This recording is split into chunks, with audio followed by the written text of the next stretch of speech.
Good afternoon, ladies and gentlemen. Welcome back. On behalf of SET, I welcome you all for the technology session. They say knowledge is power.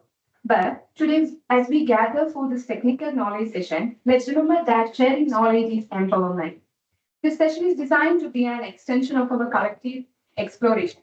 We are here to deepen our understanding of connect the dots and perhaps even challenge our preconceptions. We shall now begin the session with a talk by Ms. Suganya A, Senior Scientist, SETS. Ms. Suganya Annadure is working as Senior Scientist at SETS and leading Hardware Security Research Group. She obtained her MTech in VLSI Design from Shastra University, Tanjore.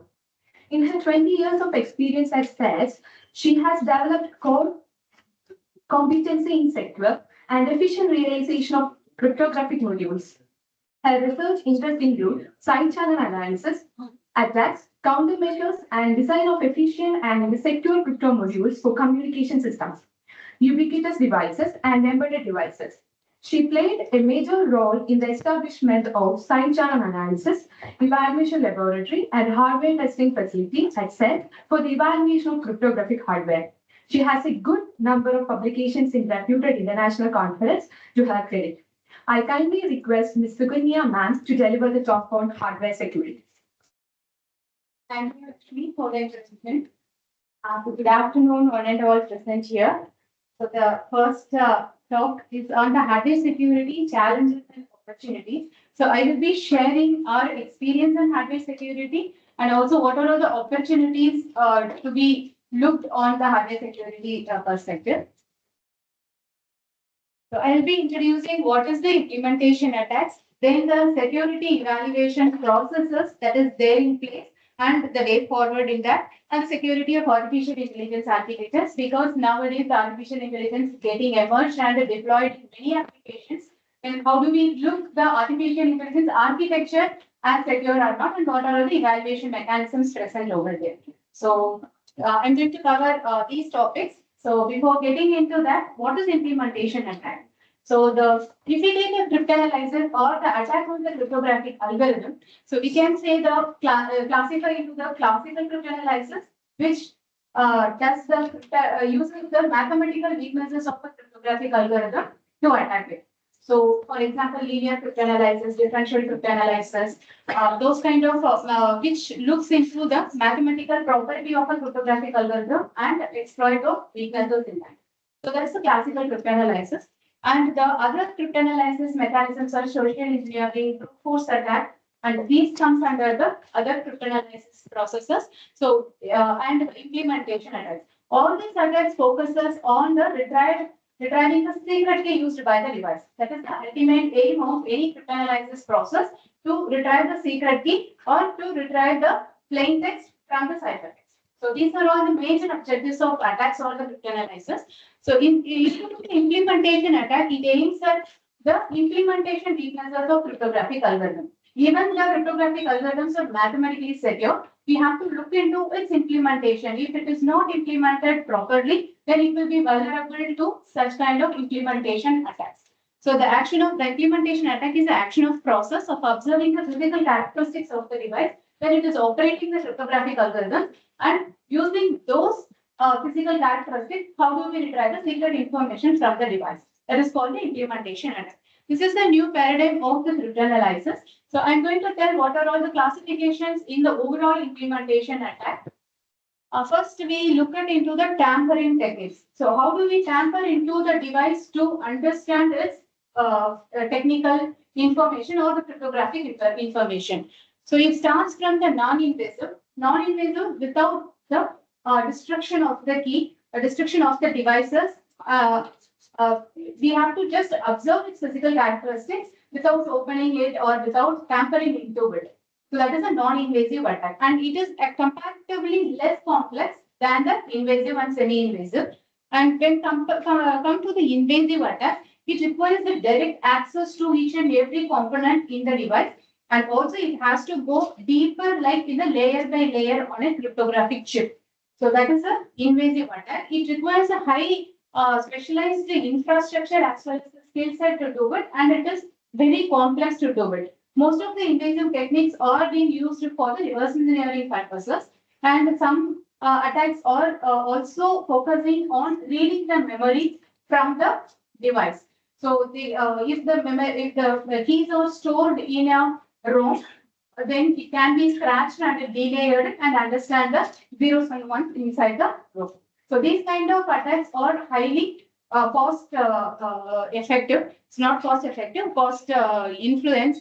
So most of the labs are not focusing on the invasive and semi-invasive attack, and most of the attackers also requires high infrastructure. So the non-invasive attackers more easy way to do attack any devices. And when it comes to the in interpreting the input output, manipulating the input output of the device, again the attack can be classified into active and passive. So the active attack that manipulates the input output of the device by introducing a glitches kind of faults or any fault injection in a particular memory position or the layer, so that the device will behave abnormally. From that abnormal behavior of the device, how do we extract the secret information of it? This is the active attack. And the passive attackers, it will not manipulate any input output, but it will observe the input output of the device and stores it for its further analysis. So that is a passive attack. So with this classification, side channel attack falls into the category of non-invasive passive attack. So which is very less complex for the attacker. It requires very less infrastructure to do it. That's why it attracted many people to focus on this research direction.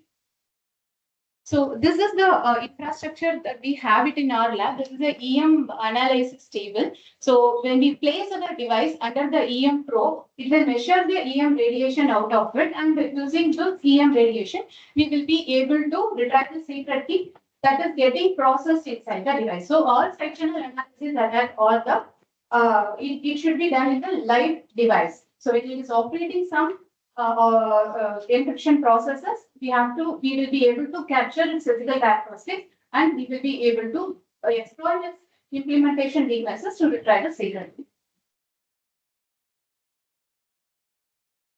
So what are the side channel information that can be exploited?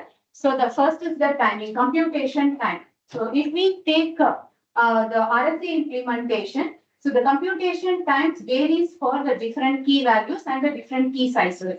So those information can easily be exploited by only observing the computation time of the cryptographic algorithm.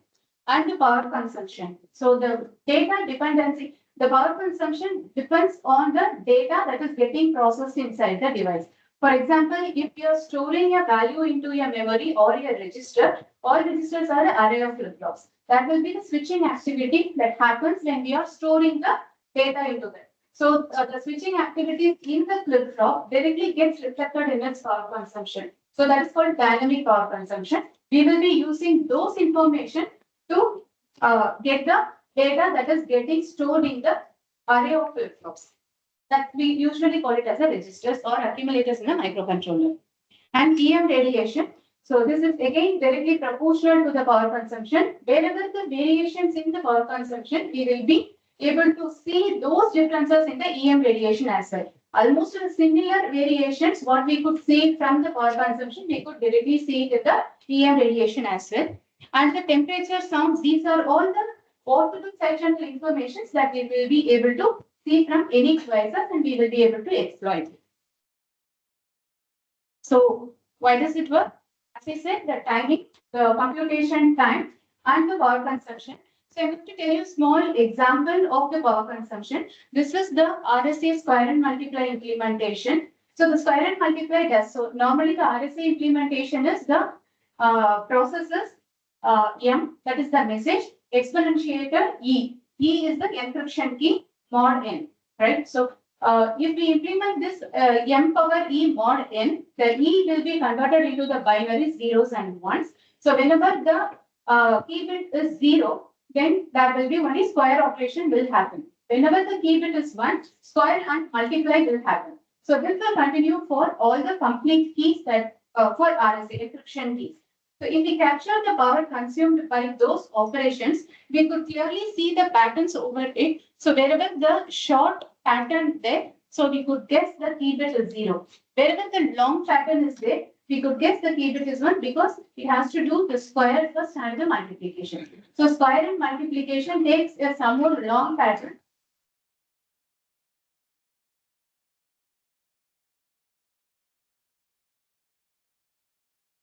Somehow the long pattern and the square takes a very short pattern. So this may clearly show the patterns that are there in the implementation. So how do we fix it? Actually, we have to normalize, even if the square and only the 0 bit is performing only square, we have to do some dummy operation to make the pattern equal. So this will avoid the patterns that is getting reflected, the key patterns that is getting reflected in our power consumption. This is called simple power analysis. So there are differential power analysis, differential EM analysis. So many cryptanalysis patterns are there and categories are there to exploit the physical characteristics of the devices. So in the power consumption, this is your normal trace points that we captured from the microcontroller. So this shows the so what we have done is we have just moved here. It's a 8-bit microcontroller. If we move the 0 into the accumulator, because the accumulator always pressures its value to 0 before it stores the new value.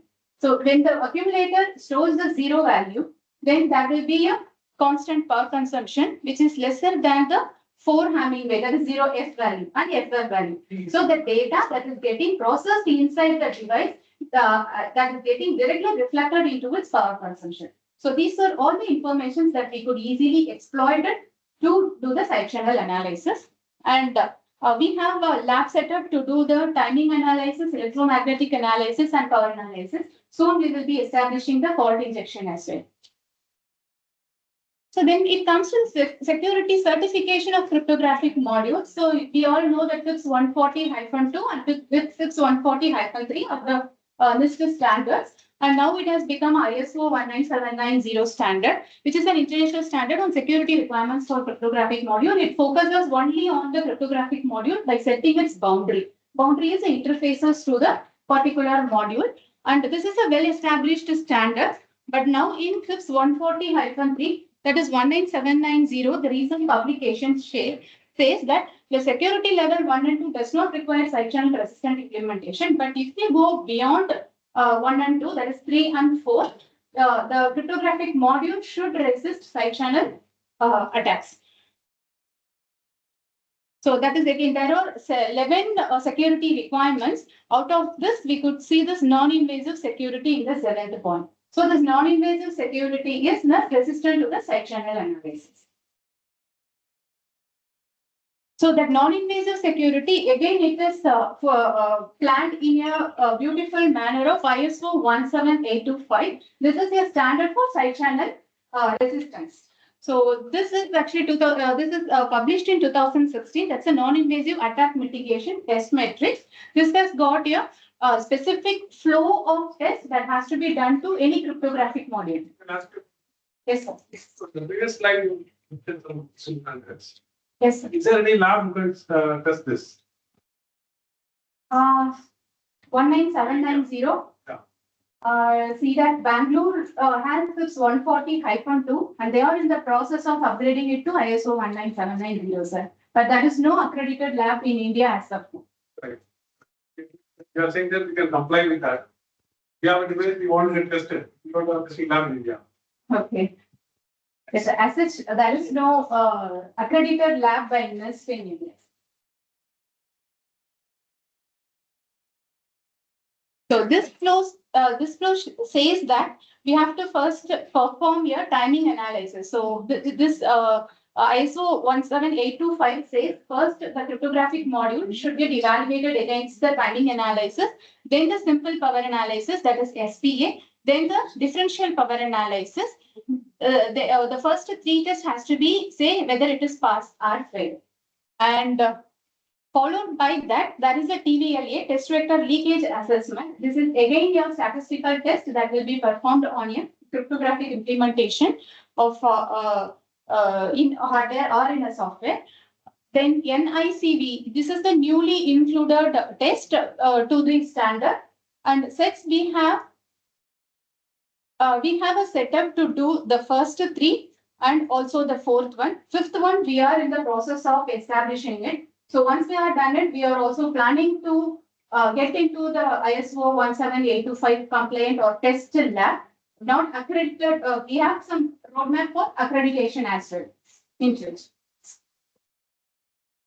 So then security of AI architecture. So far we had seen the side channel attacks on the cryptographic algorithms. So not only the cryptographic algorithms are vulnerable to the side channel analysis, AI architectures which are implemented in a IoT devices or a very small devices for taking a decision in a ADA and or any automation devices are having a small AI architecture embedded into it. And if the device is out and has the access to the attacker, he will be able to completely reverse engineer the architecture, which used to be the very unique selling point of any manufacturers. Right? They won't usually reveal their decision-making algorithm. So side channel analysis can be used to completely reverse engineer the artificial intelligence architecture.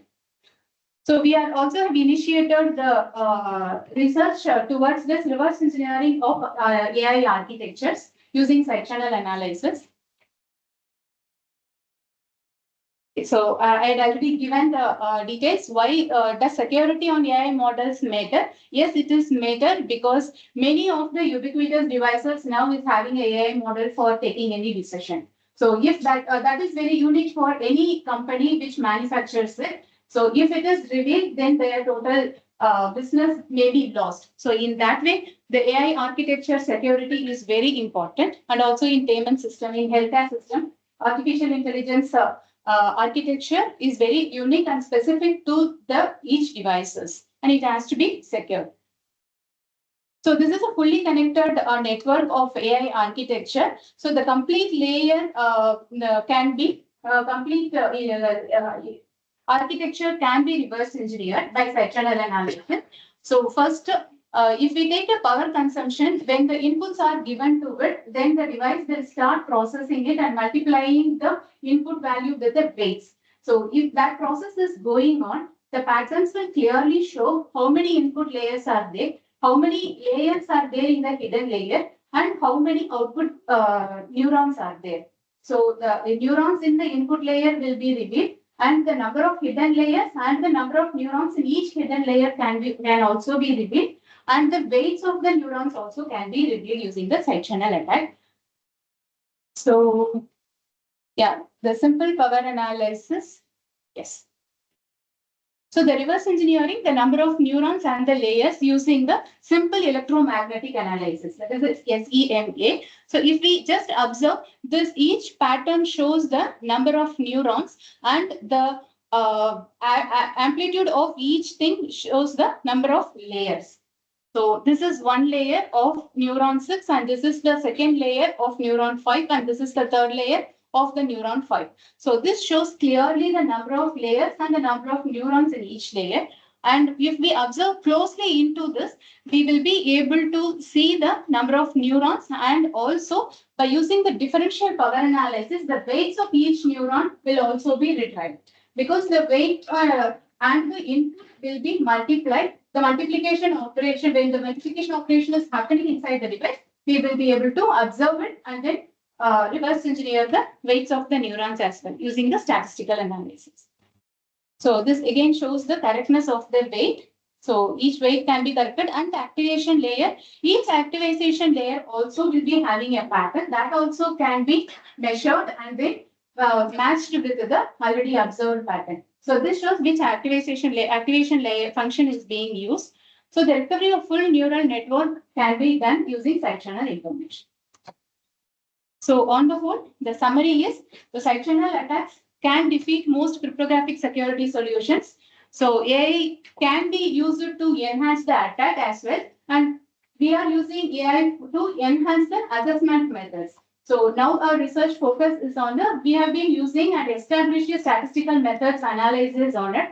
And now we are upgrading our assessment method using artificial intelligence. We call it as the artificial intelligence assisted side channel analysis. And the second is the measurable and quantifiable countermeasures. Still, there is a need of lightweight countermeasures, because the countermeasures should not increase the overhead of the weight and area of any devices so that the battery operated devices and all cannot be sustained with the heavyweight countermeasures. So we are also working on the lightweight countermeasures and the security evaluation of crypto modules. As likely mentioned by Sir, we are actually very far from the standardization and we do not have a lab to evaluate and certify the cryptographic modules. So we are also working towards that. And AI architectures again are vulnerable to the implementation attacks. It requires the secure implementation methods and there is no proper thumb rule for the countermeasures for AI architectures. So we are also working towards that. And these are all the opportunities in hardware security I wanted to share with this audience. So thank you. And I thank my team members, Ishwari and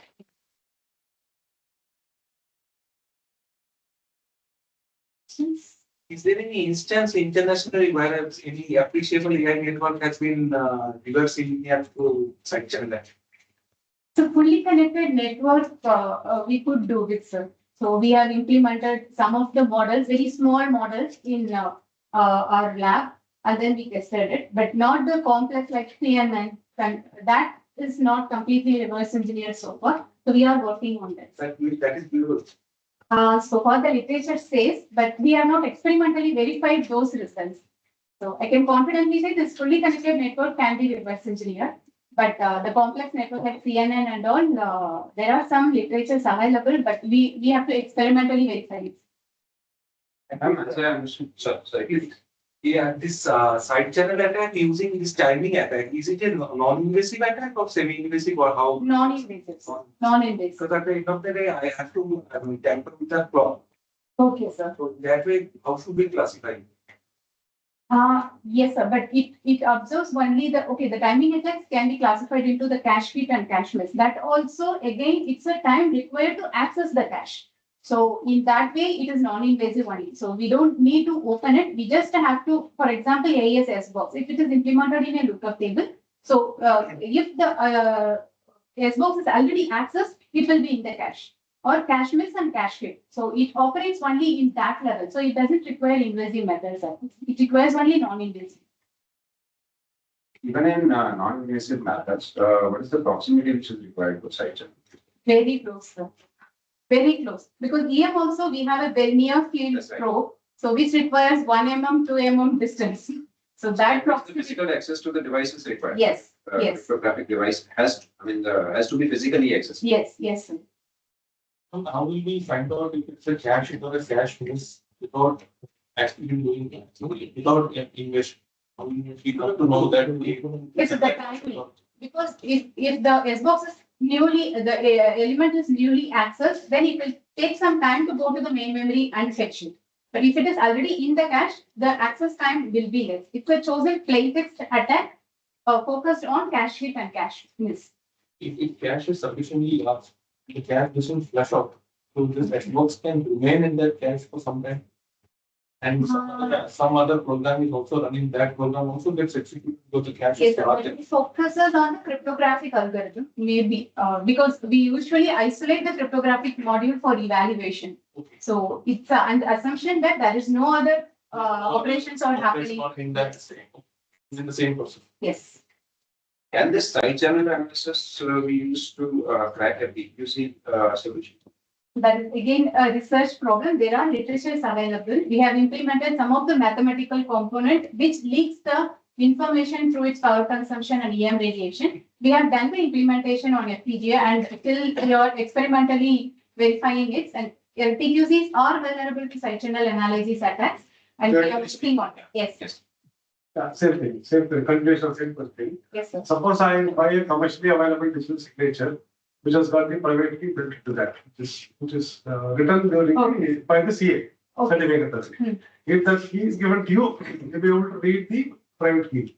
If the device is given to us, Yes. whether we will be able to, yes, I cannot actually confidently say because if it is a tamper resistant or tamper proof is implemented with that device, we have to actually open it and then I'm not very So sure. today, digital signatures are not tamper. Okay, it is not tamper resistant. We can open it. Definitely, if you have any device, please give it to us, sir. We will try it and then. Sure. Yes, sir. But physical, like you said, the proximity is required. So that means we can make it safe also. Yes, we want to make a device, cryptographic device safe from side channel analysis. So there must be methods, Yes. giving some kind of layer or making it tamper proof, wherein, any kind of side channel analysis becomes almost impossible. We cannot say almost impossible, but we can increase the complexity, attack complexities. So we can challenge the attacker. Okay, these are all the countermeasures I have implemented. Maybe attacker is always smarter than. Actually, you got my doubt where I'm going. Because idea is to harden the cryptographic devices from a user perspective Okay, so that they become tamper proof. okay. Yes, sir. Actually, tamper-proof is one of the mechanism, and the countermeasures in the implementation wise is again. So it cannot be. It cannot be actually one solution. So it has to be in each and every layer. So from the algorithm design, so and its implementation, and even the hardware, the cell level protection is also required to resist the side channel attack. And on top of it, the physical security of a device like tamper resistant and tamper proof. Can we add? Yes. See, when you talk of common criteria in 4, right? Yes. The chips that you are available in the market, they have got protection against these side channel attacks. So if you try to heat it, you use UV or to a power cycle attack, they will raise an interrupt. If your OS coding is done correctly, the OS has to detect those interrupts and take the necessary action. So you have those alternatives that whether you want to zero eyes or you shut down or do something. So those options the chip manufacturers give. Now it is coming. So all the attacks will be. Yes, exactly, sir. So that testing facility is not there now. When you test Yes, sir. and the chip is Out for.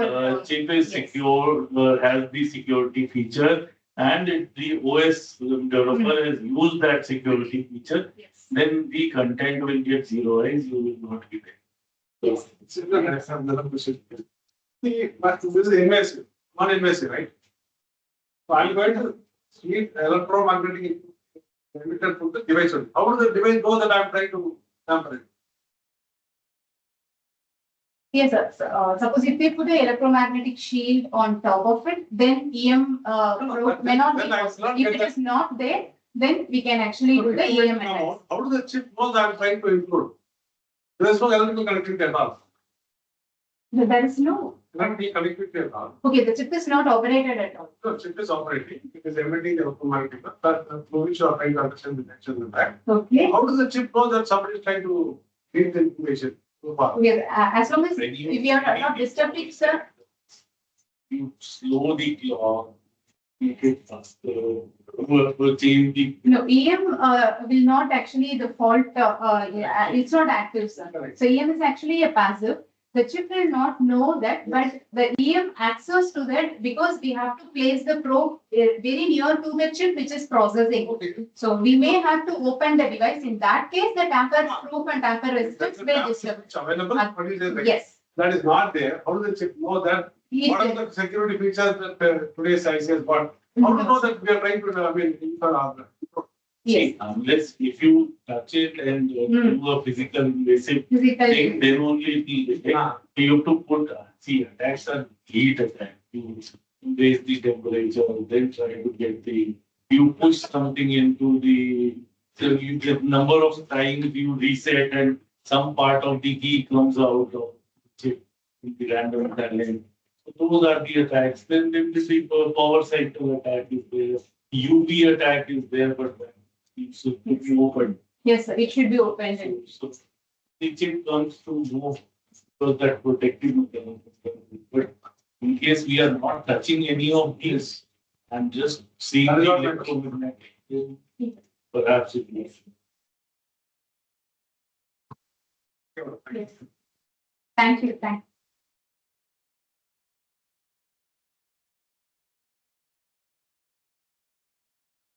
Thank you, ma'am, for the interesting talk on hardware security.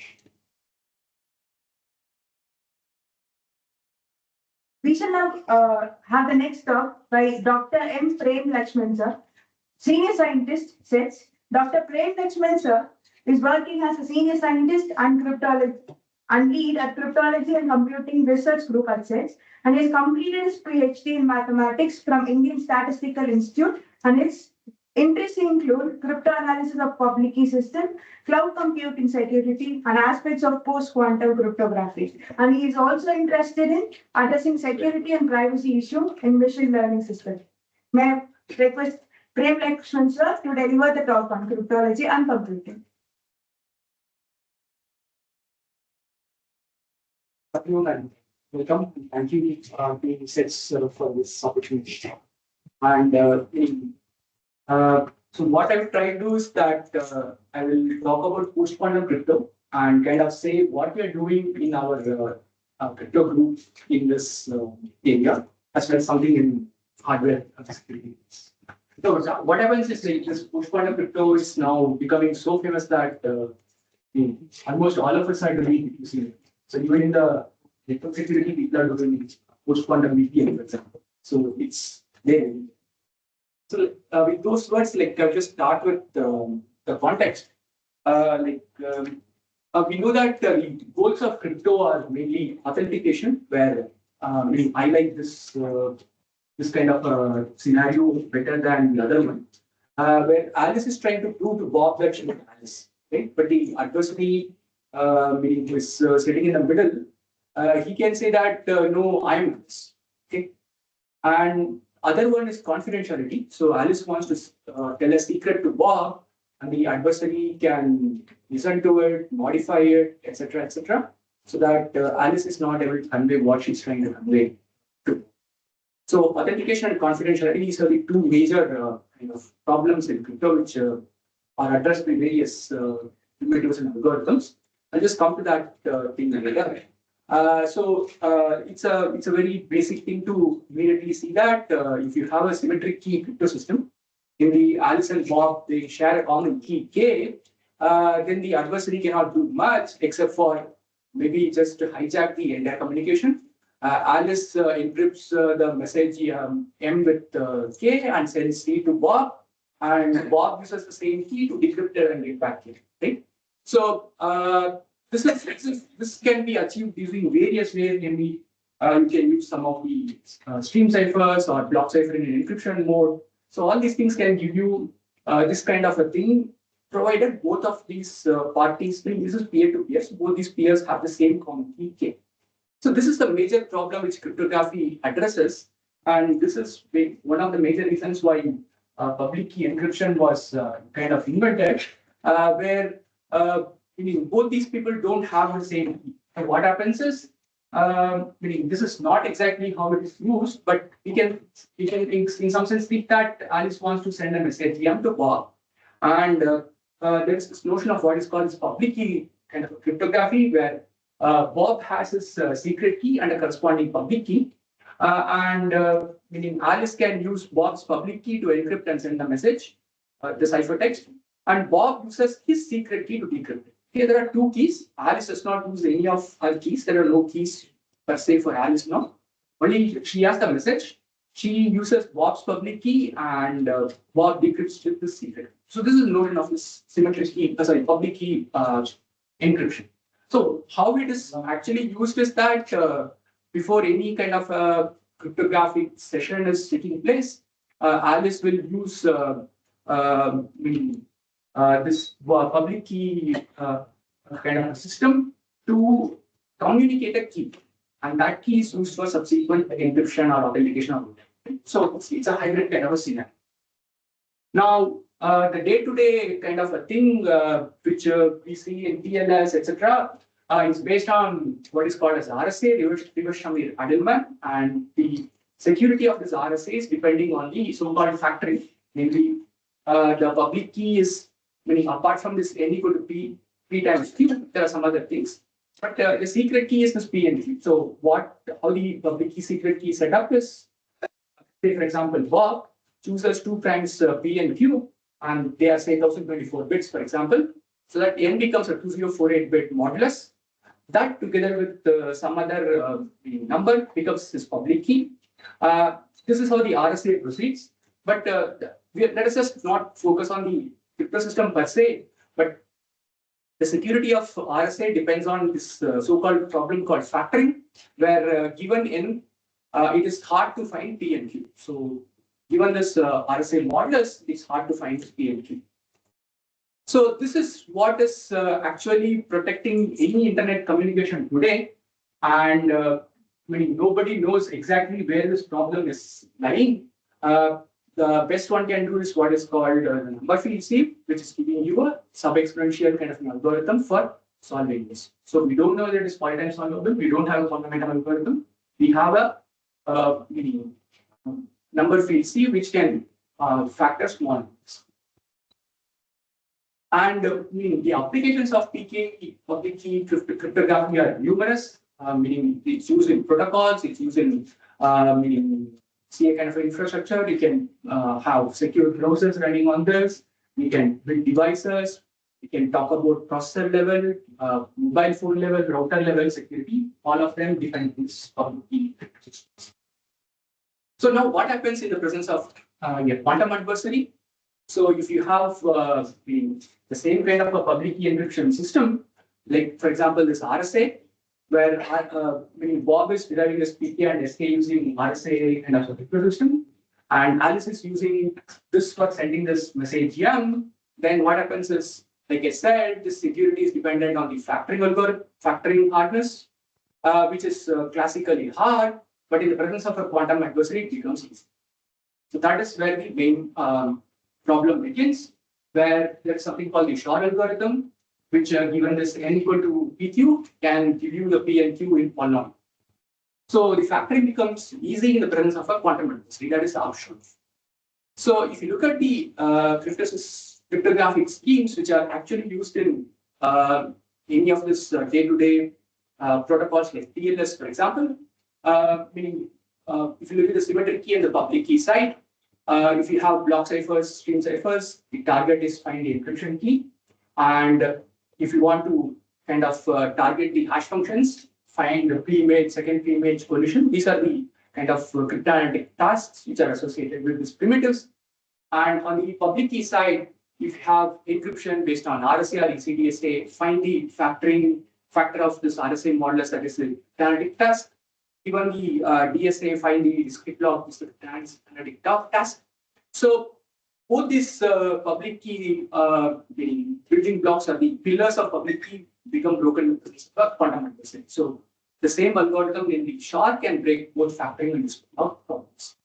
But symmetric key is relatively safe against this quantum attacks. So the so-called domain of public key crypto mainly deals with this public key side, where we talk about signatures and keys. So post-quantum crypto, meaning it's a study of crypto primitives like key agreement, signature, KEM, which are resilient to attacks by quantum computers. Okay, so these are based on hard problems which are resistant to quantum attacks.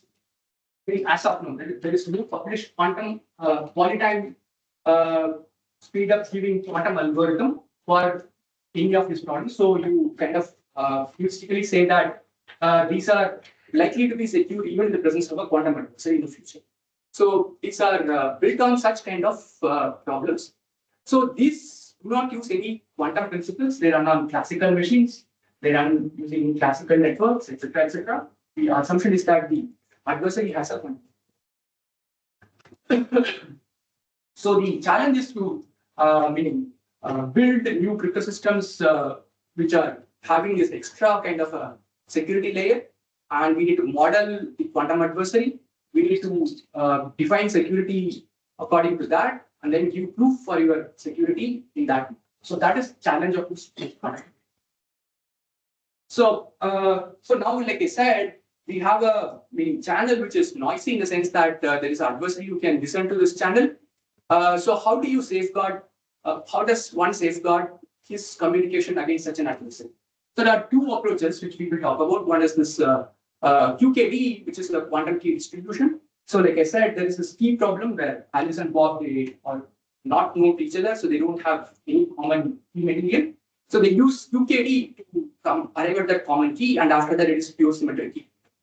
So there is this famous mathematician called, or cryptologist called Douglas Davila, who says that the QKD system meaning will become so kind of advanced and viable that would give you meaning a viable solution in the near future. So that's what he said. So QKD plus symmetric key crypto is sufficient for getting meaning resilience against quantum attacks. That's his point of view.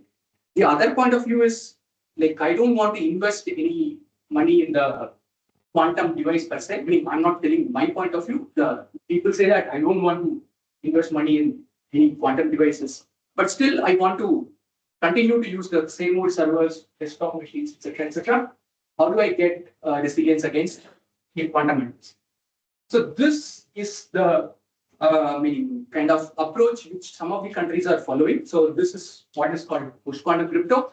They're going to kind of replace our RSAs, DSAs, and meaning anything which is based on factoring and discrete law, and kind of do some tweaking in the symmetric key side so that we can still get resilience against quantum adversary. And that is what is called post-quantum crypto.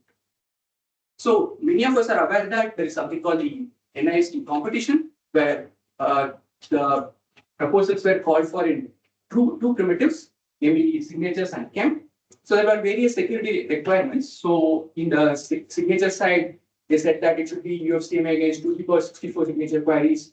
And then in the CHEM side, they said that it should be in CCA secure up to 2 to the power 64 decryption decap queries. And a stronger note, weaker notion is in CPA secure and things like that. So this gave an elaborate call for proposals, and the security, they said it would be measured against meaning breaking the number of operations required for breaking these kinds of standard symmetric key primitives. And then they said that these submissions should have many other properties like side channel resistance, etc., etc. And meaning this was the so the current status is that there were many submissions, and the current status is that under signatures, 3 of them have been finalized, namely Falcon, Dynamium, and Sphinx Plus. And in the CHEM side, the Kyber has been finalized, meaning has been standardized. And in the 4th round, we have Classic Mechanist, Bike, and HQC. And people are still trying to see if one or more of these things can also be standardized. So, this is just a historical recap of what happened. Initially, there were 20 signatures, and after round 1, round 2, round 3, after round 3, these 3 were standardized. There were 49 submissions. After round 1, round 2, round 3, meaning Kyber has been standardized, and there are 4 more of them which are in the 4th round. And recently as in 2022, NIST called for another, there was another call for additional signatures. People felt that there are a lot of lattices-based signatures. So they asked for additional kind of submissions, and this competition is still going on. So there are some 40 odd candidates, and I think across various primitives like lattices, M2, codes, others, there is SQI sign based on isogenes. Meaning the competition is still going on. So why does this work? So it works because meaning we are no longer using one-on-one, we are not using any factoring. So these are based on different kind of hard problems, and some of them are what are known as NP-complete. So the multivariate, for example, is based on what is called the multivariate problem, which says that given a finite field, you take a finite field, you fix a system of quadratic polynomials which are multivariate. Finding a satisfying assignment for this is NP-complete. So that problem becomes the basis for defining your trapdoor, namely this kind of UOV or HFE. And based on this trapdoor, you can build signatures like UOV and MOI. And similarly, there are something which are based on codes that are built, etc. So lattices, the main products are CVP, SVP, learning with errors, string learning with errors, and so on. And Dilithium and Kyber and Falcon depend on the hardness of such problems. So the main thing is that we have a different set of problems. Some of them are classically known to be hard. Like I said, that factoring we don't know where it lies. Some of them, like this MQ, is known to be complete for the MD class. So there is some assurance that in quantum algorithms may not exist for such problems. So the research is still. Then these are some technical things. I'll just say that in summary, we started with a MIT funded project on PQC, and we developed the CA based on that. We are doing some cryptanalysis of certain post-quantum problem by SHG, and Sudhanya is heading a project on PQC side channel analysis. I don't know the title of that. And then the recent one is we got a CCA funded PKI IoT project from MIT. And we're also looking into meaning some other new kind of ideas like authentication devices, dongle used for signing, and FIDO kind of keys for which are PQC enabled for new authentication mechanisms. And meaning our people are also working on post-quantum authentication for blockchain. So these are some of the in-house as well as externally funded kind of activities in the domain of PQC, which the whole of Texas is doing. So I forgot to mention PQC VPN. So that is also. So just to conclude, meaning some of the problems they have been attacked, some of the crypto systems have been attacked. So meaning the landscape is changing very fast. Like Rainbow came as a shock, was broken, site was broken, and the sizes are large. The key sizes are large, and they are complicated and slower operations. So you can look at a huge site, which is benchmarking various PQC algorithms. For example, Open Quantum Safe is one of such sites. And then standardization. So many efforts, IETF, etc. And the need of the hour is to do a high-speed, high-assurance implementation in software and hardware formats. We should have, we in the sense, the community should have indigenous built from the scratch, high-speed, high-assurance implementation of PQC algorithms in the crypto systems in software. And then we should start to plan for migration. And there are some 3 list documents, and that's it. Thank you.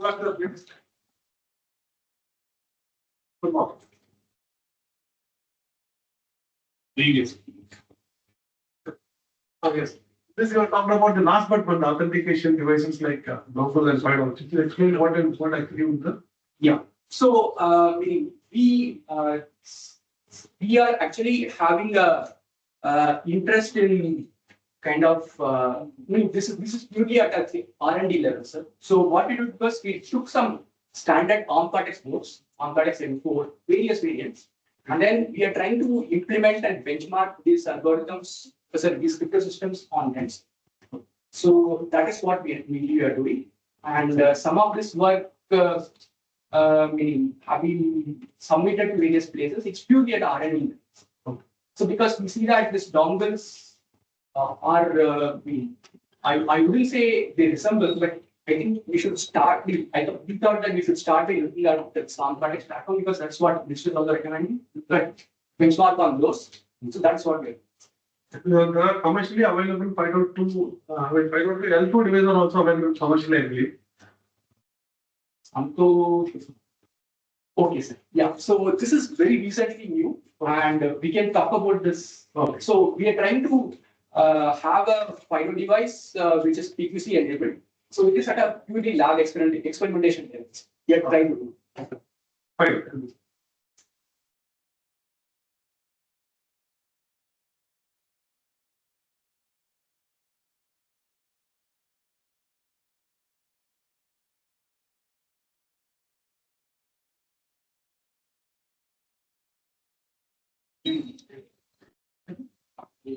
So, one question is that, sir, like these PQC algorithms, most of these algorithms are not properly time tested. Like we have seen like Rainbow and this site going, going out of the competition midway. So the final is the algorithm that has gone to the final stage are also not time tested. So is it a better approach to adopt a hybrid method where a classical and a PQC algorithm is used in conjunction instead of going straightway into PQCs? I'm not that much into standardization, but I kind of agree with you. But I still have some reservations against this, but I'm nobody. So what I feel is that it's a very good plan. It's a very good plan. I agree.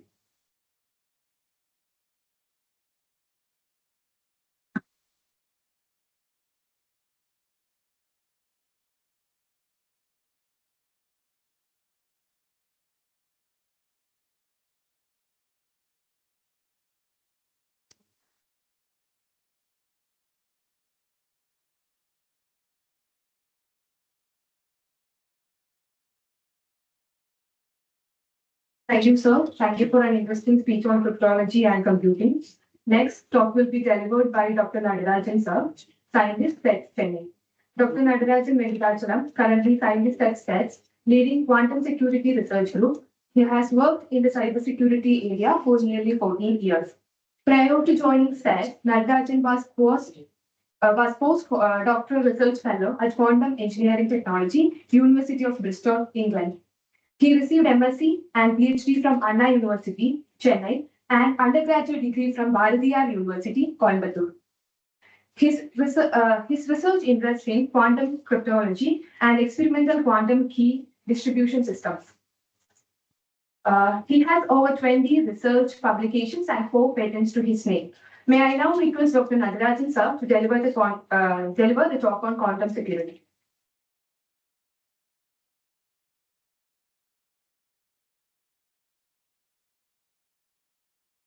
Good evening, all. Thanks for the opportunity. So, in this talk, I'm going to cover some of the quantum algorithms related in a different perspective. So, in post-quantum, majority of the community talks about the post-quantum algorithm impact on the public key crypto systems. So, if you look at the literatures from the beginning, when the inception of the quantum algorithms and the realization of the quantum algorithms in form of the source and other algorithms. So the major fact on the both public key crypto systems. What about the symmetric key systems? Is it safe?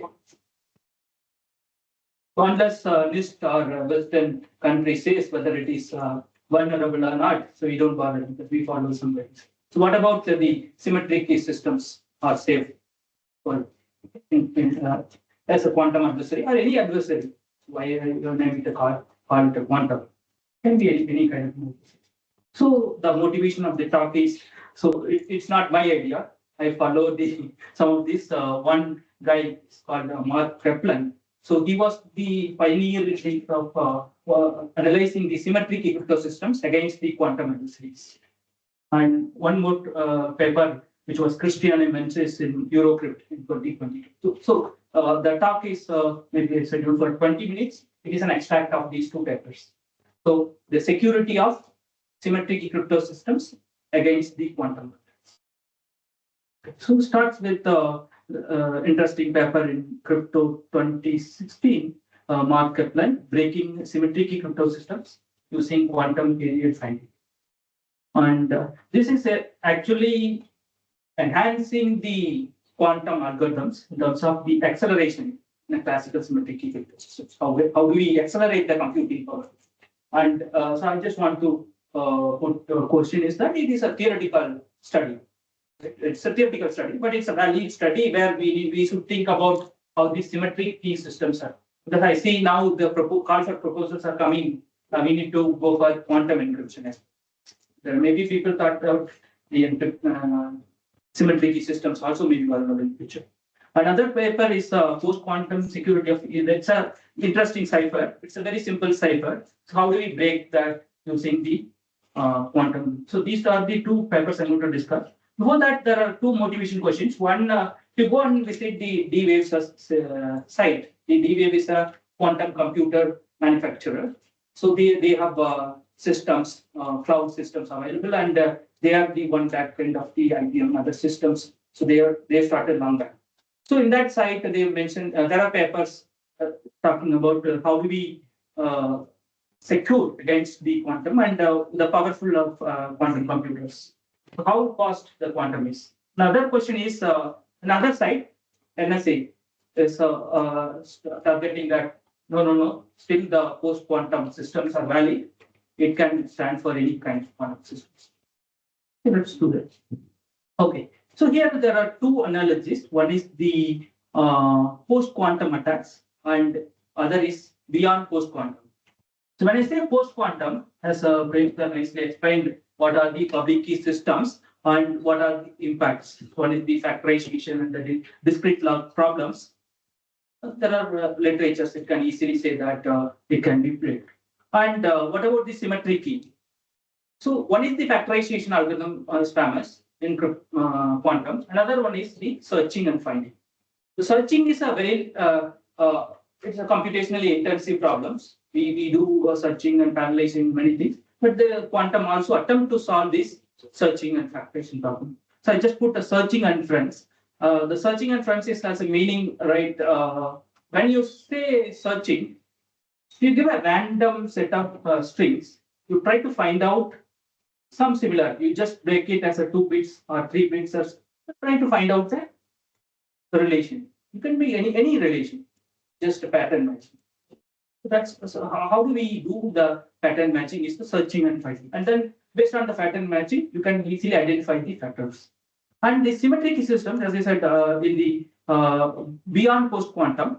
So even Monsoor is the famous cipher algorithm, block cipher, which is being used for lightweight cipher design. So that how are we going to analyze these ciphers? The talk. Now, there are two aspects of people talks. One is the post quantum computation, where you design a crypto system, you allow both classical as well as quantum adversary to attack. That's what post quantum says. Either your adversary is a classical as well as a quantum. But in general, you say attacking a cipher with a tool, unknown tool, is a different way. But cryptographers approach the problem as a systematic way. We just model everything as a formal problem in terms of function, and then you try to attempt whether it is. So that's how the security model comes. They call it, one is the random oracle model, where it is a query engine. It is a query engine where you are allowed to ask as much as questions. That question, one is the classical queries, where a classical computer can ask a system, a crypto system, queries. Whatever query you imagine, it's an abstract system, but you can form as many number of queries and then get the response. From that response, you will be able to conclude anything. Another one is the quantum oracle model, where he is a quantum computer and can raise a query to classical crypto systems and try to observe the responses. With that responses, it's on finding a relation. So I could find a relation between how A is encoded and B is encoded and D is encoded. It's all binary bits and zeros. Then I can come up with a relationship equation. So how do we do that in a post quantum?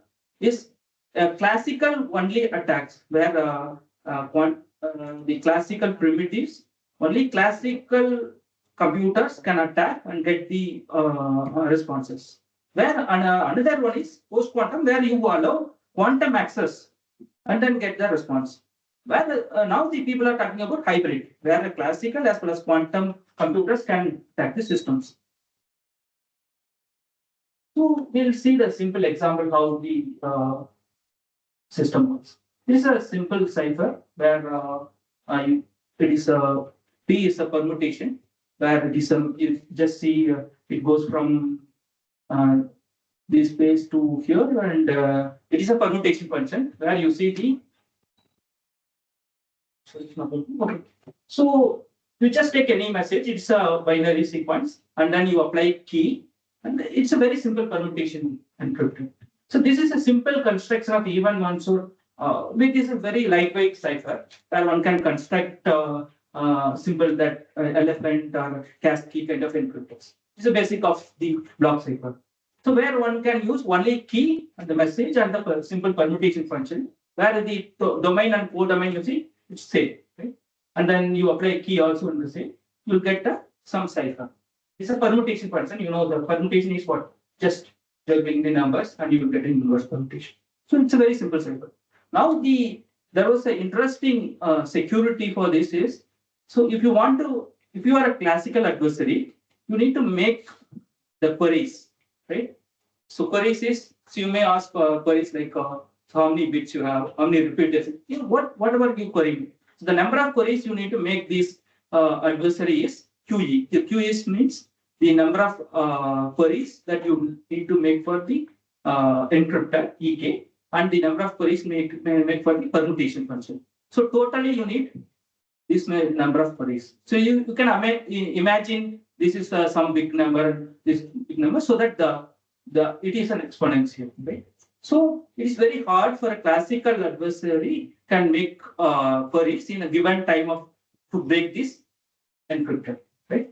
Now, what about the in a post quantum or beyond post quantum? How are we going to? It's basically just predicting a binary string. Okay.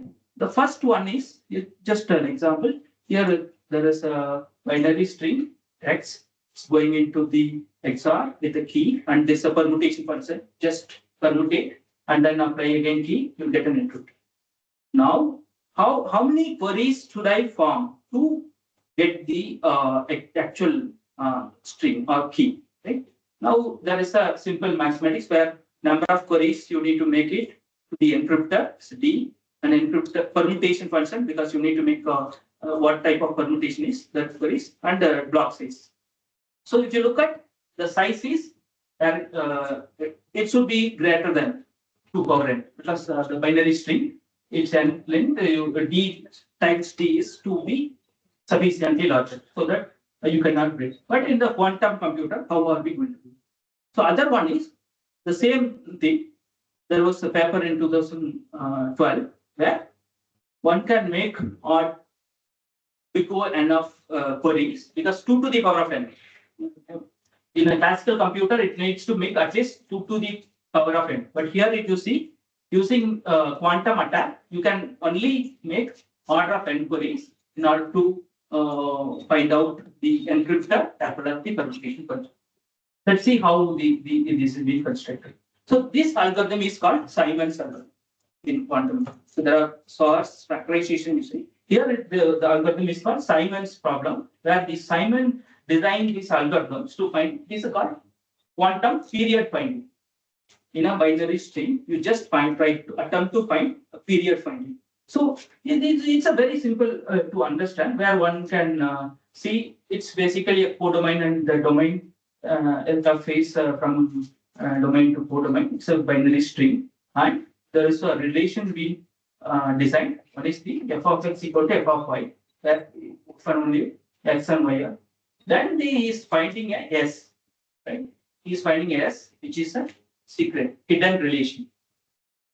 How do we find this hidden relation? Is either one can apply, say nowadays people are using just machine learning problems, right? So the cryptanalysis only uses machine learning problems to identify the relations. But here is formally a quantum function. How do we make a query to find out the output S? Right? So you can make the x and y in such a way that finding S is the solution for this problem, so that you can identify the x and y, the function of input and output. So how do we do that? So here, say when I say Oracle, it is an encryptor where it takes a key and the permutation function and the message. It's just a simple OR, XOR, and then you get permutated, and then again you apply it. It's just an encryptor. Now the main function is designed like this. So here, finding this kind k, because it satisfies f of x equal to f of y relation, then you finding a k is the Simon's algorithm. So how are we going to find the algorithm? The k is the question mark. Here the Simon gives the quantum polynomial time, where you take a n order of n queries to find out the k. Okay. Next, I'm just explaining how it is possible. So if you see here, so finding f of x in the k is a secret. The secret is identified by the Simon's algorithm, where it is finding a collision because x and y are x equal to y means there is some collision relation. How are we going to find the collisions? So there Simon proposed you make a queries. You just form a binary string in a different, either you just block it in order of 2s or 3 or 4 or whatever you number, and find out is there any collision exist. So if you find out the collision, then you can easily identify. So this is the Simon's assumption, but people are saying it is an unrealistic assumption. We cannot find the collision in all the systems because that's where the crypto says you collision resistance functions being designed. But in general, this is the base of symmetric key crypto systems. One can find the collisions in a string, whether it is an outcome of the ciphertext, then we'll be able to understand and analyze the as well as symmetric key systems. So this attack is called quantum chosen plaintext attack. It is based on the Simon's algorithm, where one can make a order of n super question queries to query the ciphertext. So this work was published in the Dan Boney and Mark Zandri published this work as a quantum chosen plaintext attack, where we just derived the theory how one should design the cryptographic oracle to find out the collisions. Another paper, which was is a super question attack. It is more of a both a theoretical paper where it just relays this kind of a circuit where you this circuit is basically you say imagine a quantum computer with n qubit access. So the n qubit is what it is now you see up to 50 qubits are available in QPU. So once if you have such QPUs, so that you can model this kind of ciphertext with the symmetric key. Now, all our CBC encryption algorithms are in this mode. So it has the different cycles. Every cycle is having a message and the encryption key. Where how it is secured. Here also the Boney's paper talks about how in CBC mode is it quantum secure or not. Again, you can model the problem as I said. When you say the function, if it's a b equal to 0, then you can construct like this. If it's a b is 1, you can construct like this. Then you can find the periods. The period is nothing but any binary string if you give, you can find out any kind of patterns. It is maybe the number of ones occur, number of zeros occur, or it is a combination. It is and see there was an example that people talk about. If I give a group of set of people, it has any random set, we can find out any of the correlations, either gender-wise or height or weight, whatever the random relationship you can find out in the group of human beings. Likewise, in a binary pattern, it is basically a pattern matching because all the ML algorithms runs on the pattern matching, right? Cannot be an image. So there should be some relation. That's what the Simon exhibits. That pattern may not be feasible in a classical computer to make in a particular searching, but in a quantum computer, when you make a superposition queries, and that can be find out these kind of hidden patterns. So the forgery here is where you just take the alpha and alpha 1 message, and then you just XOR it. This is the thing. So once you identify this period, it can be easy to forge the particular function. So likewise, you see the tag is generated alpha not m1. The same tag can be generated using this encrypt. So if you could find this period. So the summary is symmetric key systems also vulnerable according to the Simon attack because the Simon quantum algorithms is not been explored.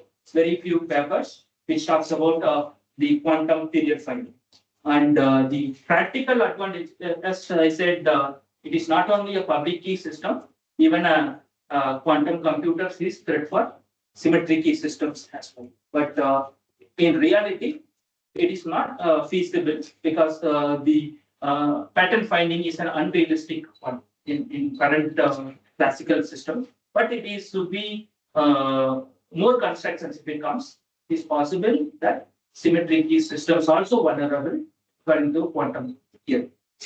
So, now as far as the current state of the post-quantum crypto system is concerned, there is sufficient proof where one can come up with these kind of assignments for some. So with this, thanks for the opportunity. Any question?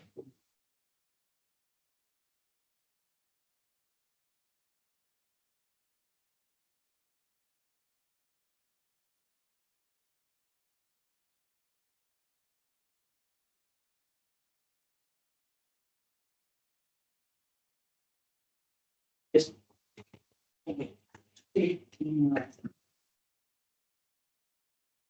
In our regular conventional system, we have pairings and all, we have the signature scheme and all. So the development has been taking place in that line also for quite a long time. So how the PQC can address those things? Do we have something equivalent in PQC to the elliptic key pairings and its application? Because quite a lot of developments are going on in that thing, and the practical implementation is also there. Okay.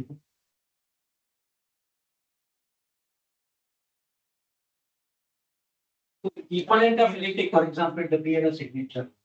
So it's quite, and that is right, but the gap is quite large, I mean, there are parallelly, the things are developing in that particular direction quite long time. And it's got its own application. So whatever things, some CPUs intermediate by particular. So this world is just focusing on the omnipresent data solutions, which are to the immediate explanation. Yeah. But for this, we need to find it.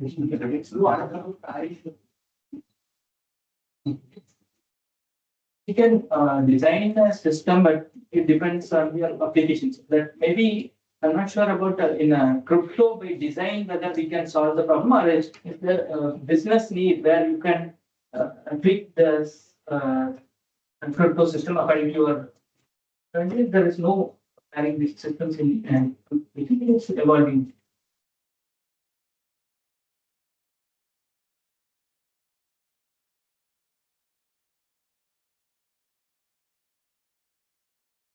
So thank you very much for.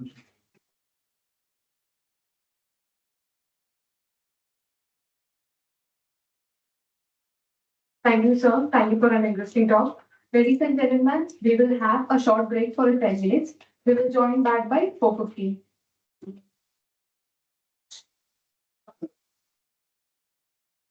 Thank you. The tea will be arranged at atrium. Thank you.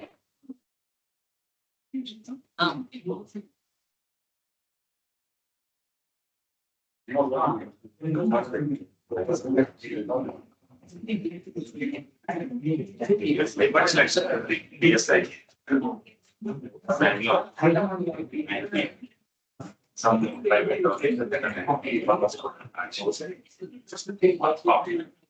I love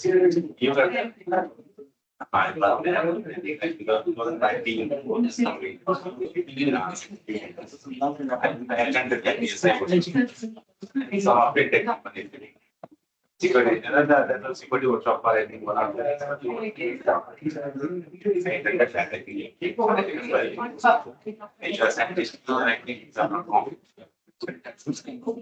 right. So remember, class I am seeing and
Mr. Tirupati sir says.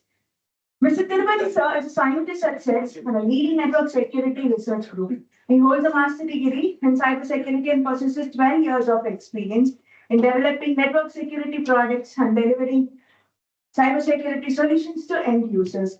And his research interest span is cybersecurity domain, such as network traffic analysis, intrusion detection and prevention system, designing network firewall system, virtual private network, and threat hunting. And his significant achievements include developing security solutions for national critical infrastructure and conducting security for various government agencies. And he holds certificate as an ethical hacker, ISM lead auditor, and Cisco certificated network associate. May I request Mr. Tirupati sir to deliver a talk on network security?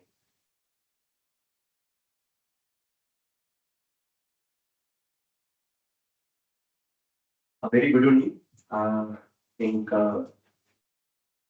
short spell, I think I will complete the session. End of the or foundation, one more talk is there. I mean, followed by the global sessions are there. So I just talk about something related to our product and solutions which we have developed at Securimeasures. I think more focus on that requirement-based research, like so our customers, not only the customers and the agencies, I mean, it's really required for their specific purposes to secure their infra as well as some other audit purposes. So in that area, we are majorly focusing. So these are small team members. I mean, like around 8 team members are there. Very young team, which particularly focusing on these network security research activities. And we have a couple of products and solutions. Like one is virtual private network, which recently developed and it was rolled out to the critical infrastructure agencies, as well as another one product called integrated threat management appliance. That is also a kind of perimeter security solutions, which mainly focuses on that gateway solution. It will be integrated with the multiple security solutions like IPS, VPN, antivirus, mail filtering, traffic identification, data leakage monitoring, SSL inspection as well. So research interest, other areas, I think we are moreover that in the productization aspects, I mean, there are also into core research areas which will be transformed into the product form. So we place that research interest coming into the research outcomes, I mean, into the product. So in that area, we see like one is that we are establishing the cyber defense research lab, which mainly focuses on that routine exercise for the critical infrastructures to do the audit the network infra, and we will give the proactive measures to counter measures for the any adversaries coming to network. Another one is that malicious IoT node detection. It is a kind of research activity which we are focusing on to develop the AI-based model to identify the malicious nodes is in the IoT network scenario. So another one problem is that phishing URL detection. So this is also a kind of problem which is more interestingly what we are recently seeing. I think how many of you are getting like SMS or through voice like phishing attacks? I think day by day, everyone is definitely working, right? I mean, so in that aspects also we think about and we are focusing on that how we'll be able to identify that and we can mitigate that phishing attacks, either through voice call or either through messages or plus phishing URL sites. So that area also is always focusing on. So first we'll go to the product in the Aditya VPN solutions. We named it as Aditya VPN virtual private network solutions. I mean, we make it as a trust solutions is transparency, reliability, usability, and security and trustworthy of our solutions. So to introduce that, I think you all aware about that what is VPN and what is the purpose for VPN to use it. I mean, those aspects. We are simply replace that Vanguard protocol is the recent emerging VPN protocol which supports for most of the VPN commercial products as well as instead of that IPsec or SSL VPN. So we need to move to that WireGuard VPN protocol. And what that uniqueness which we have provided over there, I mean, we remove the classical ecosystem over into that and we enable the post-quantum crypto algorithms, and we have made a proof of concept techniques, and we also kept it in the open house for the demonstration. I think that one was particularly done by a crypto team. I mean, we are collaborating with crypto team as well, Mr. Mitran. I mean, they are working on this post-quantum crypto algorithm, and he's doing that. And the issue of key distributions and configurations automatically, everything is zero text configurations. I mean, this for VPN, especially for the VPN applications. It's from client side, there is no configuration required. I mean, just single click they can connect, and we can support for single sign-on and LLM authentication and so on. So this is the high-level architecture. Like we supported for both the scenarios, like the remote access as well as the site-to-site scenarios. From end-to-end instances, we are able to support, like it will support for both mesh architecture as well as the client server architecture. It will be supporting. And these are the modules which we have. This is VPN client. We are supporting around Windows 3 variants. One is Windows and Linux and Android mobile platform. So these three clients we are supporting, and we also have the Hyper HCI. I mean, so like we can horizontally scale the our VPN servers, and we have centrally managed the management node, which manages the all the VPN servers, which is kept around the data centers, and we can from central locations, I mean, we can able to manage that servers. So that is the management console, and load balances also we are having both active as well as active passive mechanisms that we supported. And VPN server, it's a WireGuard based protocol. With the enabled quantum enabled algorithms also need to be supported. Plus, we also integrate with popularly known authentication server, which is developed by CDAC Bombay team, I mean, so the Ethermon server. So that is also integrated for the single sign-on support.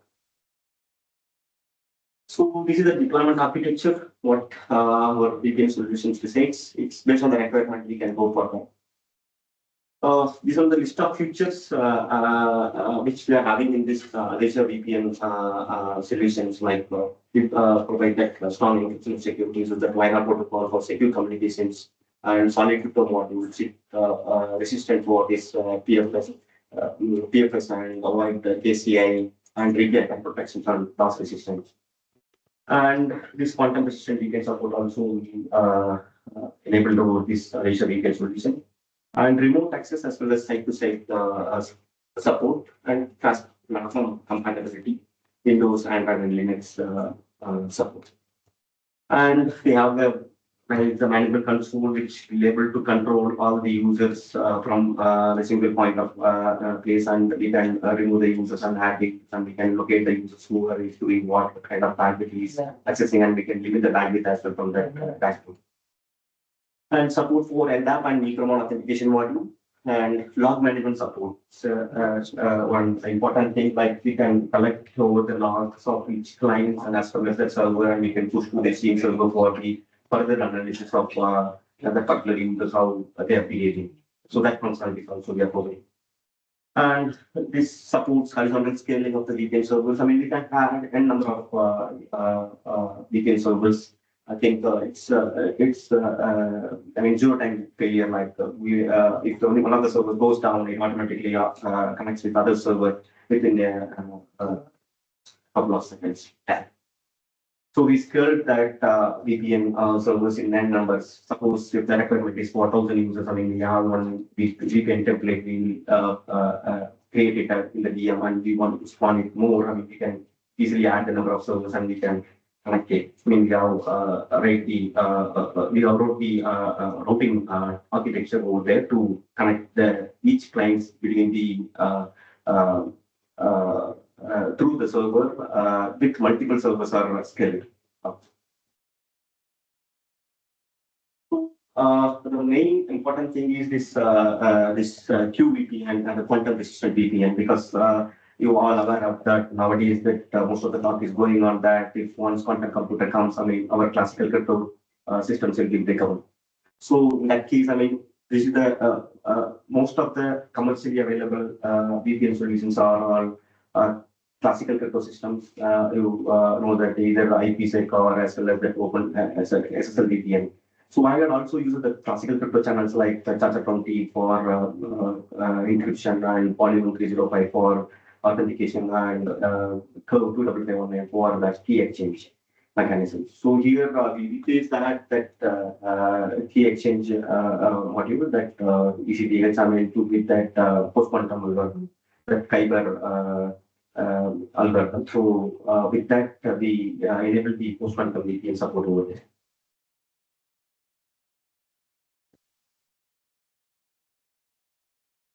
VPN client supported here Android, Windows, and Linux. I mean, this is now commercially available. I think you already, if those who are not seen the demo, and please have the demo sessions in the OpenOS place in Visor Lab. I mean, we can have the demo, and I'm sure that I mean this products give the enough number of features what we're expecting with the available client support.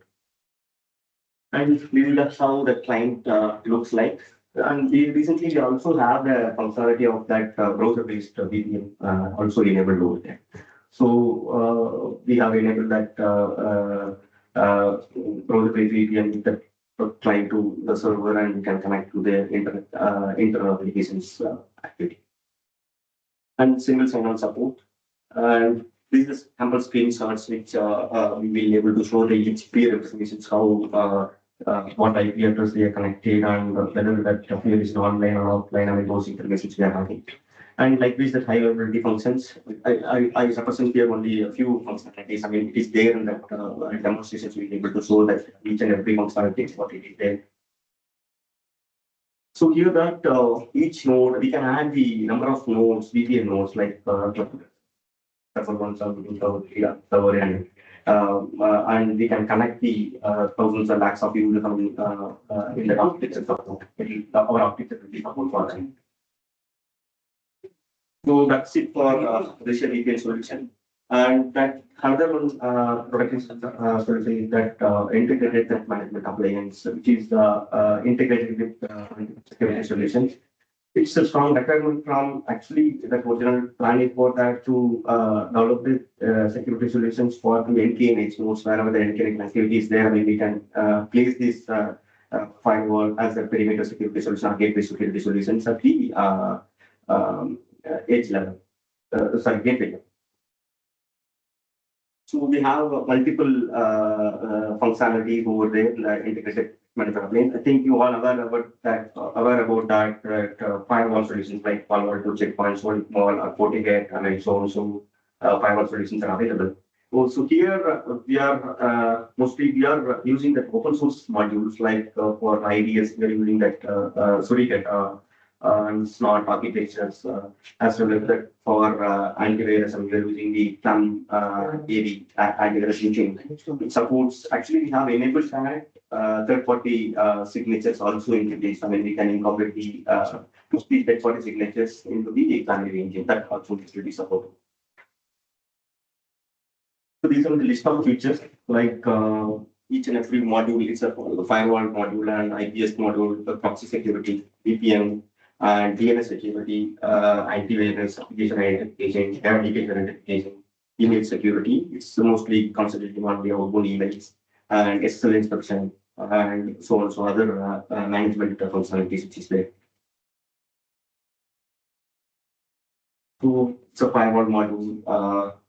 We provide the stateful instructions and MAC certification and rate limiting can be done. And IDS, it's a multi-thread architecture which support that multi-queuing as well as that it supports that the PFRing enabled library which will capture the packets on live speed. So that is enabled in our IDM. So the dropping rules and live rule reloads already happened. So this is the one which is supported by we use the open source module called the Suricata. So it's pretty good of that, it's not, but I mean, we relate that solution of modules, what the idea is into security system as well as inclusion approaches. So the proxy security is mostly focusing on that to have the content filtering and for the users which is who are connected to the internet. I mean, they can have the restricted access over the time which they wanted to access. I mean, for which time they wanted to block it for the specified access. I mean, everything which they can have by this model. So those two are the couple of solutions which we already have in place. I mean, if you see at the URL level, I mean, we have API solutions will be marked as TRL 6 and above, and ITMA will be on TRL level 4 and so 4 level. So because that ITMA is still more development is required.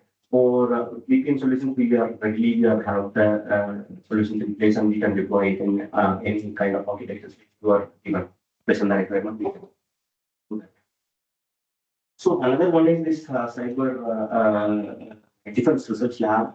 We insist for that to securing the digital ecosystem, like to create a lab environment which we will simulate the attack scenarios over there, and we will collect the log how that actual attack part was happened, and we will trace back it, and we will go for the signature development aspect. So that is the core agenda, as well as that we will be focusing on that offensive security. I mean, do the routine activities, and that's also security audit purposes. I mean, we are doing this setting up this cyber defense lab. So this is the high level. We have both red teaming and blue teaming activities, like one is simulated external network, adversary network, as well as the defensive network. I mean, we will have the both place, and we'll do the analysis, and we'll create signatures, and we'll do the recent attack analysis. We'll simulate the attack scenarios over there, and we'll do that. This is all kind of research activities which is going on. And another one is this malicious node detection. It mainly focuses on detecting the malicious nodes, which is in the IoT network scenarios. So what about if any one of the nodes will behave falsely and it keeps communicating with the external servers or any one of the devices which is keep exfiltrating some data, the critical infra. So in that case, how we'll be able to identify that? I mean, this is the research, purely research work, not in the product stage. I mean, we are focusing on how we can incorporate the AI and ML techniques to train the model to identify the malicious nodes in the network. In fact, if we see that nowadays the large number of research is going towards these directions, because in future, I mean, the IoT era will be the most need of the hour, because everywhere it's going to be IoT things. Like in earlier days, I mean, in home, rarely we'll see that IoT enabled systems. But nowadays, definitely, I'm sure that each and everyone's home, I mean, we have that IoT enabled systems. So definitely, there is a need for the kind of research activity. Need to focus on that on malicious node detections. So we particularly focusing as of now, this research towards, we are particularly focusing on the DDoS attack detection. I mean, we have simulated around 18 specific variants of DDoS attacks in the IoT networks, and we simulated that. We captured the traffic over there, and we will do the traffic analysis. Mainly, we are focusing on network traffic analysis in the IoT network. Like we'll do the capture the network traffic IoT network, and we'll do the analysis, and we'll try to identify that which node will be maliciously and which is exfiltrating some data, or if really that if any loss is happening in the IoT network, I mean, that we are focusing on. And another one is this really the interesting topic which colleagues are working on, like this phishing attack detections. This has 3 different requirements. Like one is related to URL phishing attack detections, and another one is as we see nowadays that most of the attacks which are all happened through SMS based or voice phishing or phishing attacks. Like you all said that, I mean, daily you are receiving a lot of calls as well as a lot of messages. unknowingly or unknowingly we are clicking those links or we are answering those calls. I mean, we are losing a lot of amounts. I think this is the common requirements for the end users, like people day by day they are utilizing nowadays. The digitalization is costly encroached on the users. So definitely this kind of research problems is really required to mitigate that. Not only detections, I mean, we can alert the users. I mean, how we'll able to alert on the fly that one message comes or if calls comes. I mean, that kind of techniques we are developing. Almost we have some solutions. I mean, to detect these kind of attacks. And soon we'll be planning to develop the product, and we are going with that. So that's it. I mean, this is the research interest. I mean, these three Can I areas. have a look at the previous slide? Yeah, the next one. Next one, this one. So here majorly we are focusing on these things, but actual I request here most of the industrial partners as well as the user agencies are there. I mean, really we need a requirement based research, like we should focus on that, what is the need of the for the public user, as well as that some strategic sectors. I mean, what kind of problems we are facing. I mean, what kind of research is required related to this specific network security aspects. I mean, please, if you have anything, I mean, please let us know, so that we can also focus on that. I mean, not everything, but we have some ideas related to that. I mean, we can focusing towards on that. I mean, you can also go for the productization, or definitely the solutions should not be going to develop. I mean, only in the research level, we'll do research and we'll keep it on somewhere. That is not the way. So we'll convert it into some productization form and we can go for the market. I mean, but it should be placed for some user agencies or the common users. I mean, so likewise, we are focusing on the research which are all required for the common users, specifically focusing on their day-to-day problems, what they are facing related to the cybersecurity aspects. Are you aiming at only URL based phishing attacks or Specific and as well as phishing, these three. because email is the prime attack vector? Yes, sir. Email, as well as that, one more thing is like, as I commonly said, that users usually get it that voice phishing and SMS phishing. So those kind of things also we are focusing on that. We'll be developing the applications which will do the online live detections with no time. So whenever messages comes, I mean, we can able to alert the users. I mean, that kind of framework we are developing now. So that is also a focus. You told about the IoT devices. Yes. So is the where you are trying to use is there a case where you are trying to use industry based algorithms for this IoT device? Instead of using say if you use a activity or some kind of a post quantum or some kind of that. So that is a different thing. They are not particular to this. Actually, we are focusing on the attack vectors. Like suppose we do the analysis of the network traffic, the analysis of that. I mean, we will be able to find out that if any, suppose for example, particularly focusing on the DOS attacks scenarios. I mean, if any kind of DOS attacks which is happening in the IoT network, any one of the node which is triggering maliciously and it will target whole network and it will take down the network. So in that aspect, we are focusing on that. So do I take it that you're not looking at the testing facilities for IoT?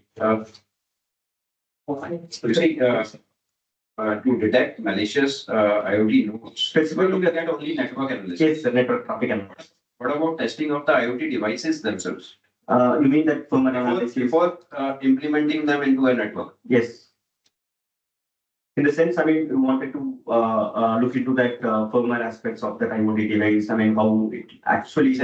Exactly, we'll come to know that nowadays that manufacturer usage description was provided to each and every IoT device. So actually, we take part of that. One of the idea, like we will take the manufacturer MUD profiles from for each IoT devices, and we can create our own behavioral model to each and every IoT nodes, and we will create a profile and we can map with that MUD profile, and that is also a kind of work which we are focusing on. But the firmware analysis part, I think right now we are not doing under this group, but in hardware security group, we are also focusing on that specific activities related to that firmware analysis and protocol analysis and so on, so related to specific hardware which is given by us. What is the timeline you're looking at for creating this solution, this IoT node detection? IoT node detection, actually, this is the research work which we are carrying out, sir. I mean, another 6 months to 6 months time, I mean, we are trying to build up a product kind of stuff. You have a sponsor already? No, sir, it's internal. It's internal. Yes, it's internal R&D which is carrying. Okay, can I go on with the other queries related? Yes, sir, please. Just in one go? Yes, sir. Okay. Related to this ITMA, Yes. are you including endpoint visibility also in this? Endpoint visibility in the sense, I mean, we don't have Any EDR related functions, UEM and EDR no, functions? sir. No, sir. No. That needs to be implemented separately, Okay. right? Yeah, I'm just Yeah. getting to understand. I, And what is the maximum size of network that your ITMA? Sir, right now, actually, our IT may supports for 1 gig traffic. Suppose if we are having the network bandwidth for 1 gig, I mean, that is supported around, as of now, we place it 4 locations. One is in Ambedkar University, that is around 300 users. I mean, so there almost 3-4 years it is working without any issues. I mean, they have enabled the firewall. Is hardly anything. I'm looking at say 10,000 or 20,000. Yeah, yes, I mean, that 10 gig traffic support, I mean, still we not yet going to that phase. So initial phase, we are going with this 1 gig performance aspects. Okay, about your existing already developed solutions. Same query about the maximum size and number of users related to your VPN So solution. VPN will be almost, it will be support for 50,000 users. Okay, great. And server location? Server location instance? Your VPN So server. this is the kind of You are extending it as a service, right? yes, no, sir. It is the kind of on-prem solution. On-prem solution. Yes, yes. Okay, great.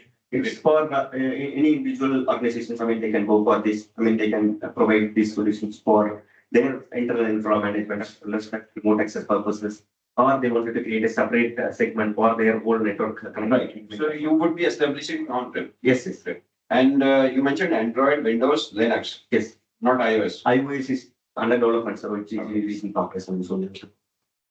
Right.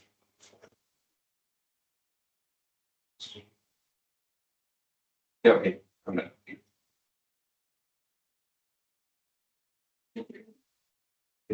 Police.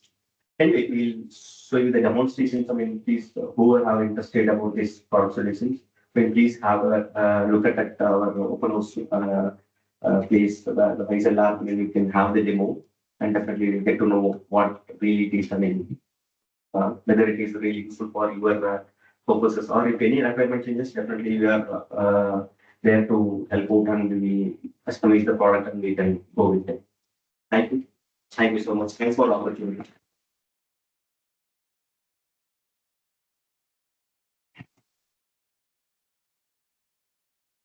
Thank you, sir. Thank you for an interesting talk on network security. The next talk will be delivered by Dr. Reshmi Kia, scientist at Stenix. Reshmi ma'am is serving as scientist in cryptology and computing research group of SES for the past 4 years. She earned her PhD in information and communication engineering from Anna University in 2015. With a rich professional background spanning 14 years, she has accumulated diverse experience in industry, academic, and R&D organizations. Her research interests encompass blockchain, malware analysis, IoT, IPv6 coexistence in next generation network, AI for cybersecurity, and more. Reshmi ma'am has played a pivotal role in mentoring numerous postgraduate and research scholars across various affiliations.